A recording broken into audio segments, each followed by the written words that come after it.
দৈনিক শিক্ষা সম্পাদকীয় মতামত।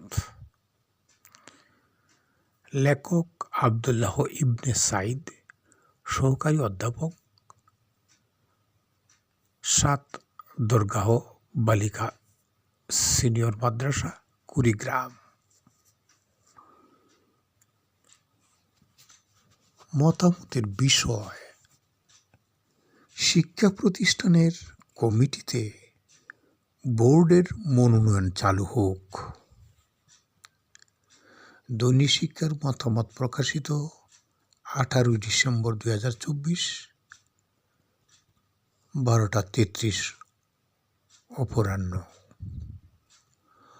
সভাপতি সহ কমিটির সদস্যরা কম শিক্ষিত হওয়ায় প্রতিষ্ঠানের অবকাঠামো উন্নয়ন, শিক্ষা দীক্ষার উন্নয়ন, শিক্ষকদের দুর্বলতা কিংবা প্রতিষ্ঠান প্রধানের দুর্বলতা নিয়ে কোনো ধরনের ভূমিকা রাখা সম্ভব হয় না।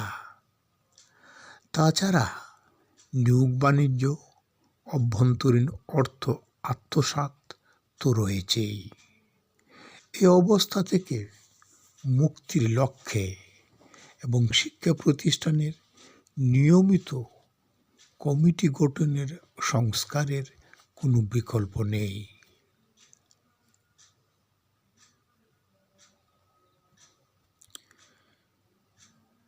কিলোমিটার প্রযোজ্য ক্ষেত্রে 2 কিলোমিটারের মধ্যে উল্লিখিত সভাপতি ও বিদ্যুৎসাহী সদস্যের যোগ্যতা সম্পন্ন 10 থেকে সর্বোচ্চ 20 জন লোকের তালিকা প্রস্তুত করতে হবে। তালিকায় নাম, ঠিকানা, শিক্ষাগত যোগ্যতা, চাকুরিকালীন পদবি, বয়স ও দূরত্ব উল্লেখ থাকবে। তালিকা: 1. অভিভাবক তালিকা। 2. সভাপতি ও বিদ্যুৎসাহী তালিকা। 3. দাতা সদস্য তালিকা প্রণয়ন। 4. প্রতিষ্ঠাতা সদস্য তালিকা প্রণয়ন। 5. শিক্ষক শিক্ষিকা তালিকা প্রণয়ন।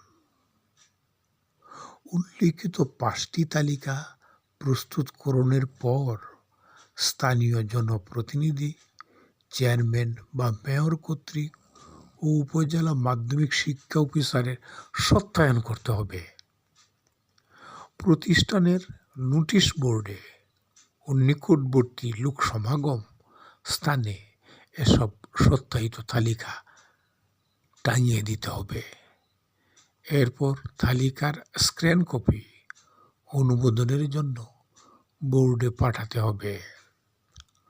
সংশ্লিষ্ট শিক্ষা বোর্ড প্রতিষ্ঠানের ধরন অনুযায়ী ম্যানেজিং গভর্নিং বডিতে অভিভাবক সদস্য তালিকা থেকে পছন্দ মতো 4 জন সভাপতি, 1 জন বিদ্যুৎসাহী সদস্য, 1 জন দাতা ও প্রতিষ্ঠাতা 1 জন করে এবং শিক্ষক প্রতিনিধি 3 থেকে 4 জন নিয়ে একটি পূর্ণাঙ্গ কমিটির অনুমোদন দেবে।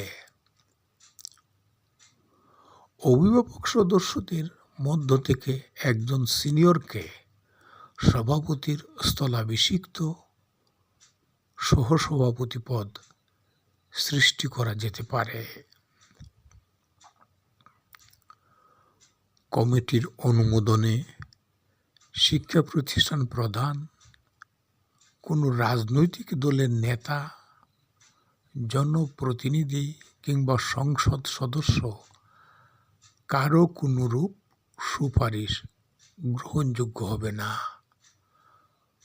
মতামতের জন্য সম্পাদক দায়ী নন।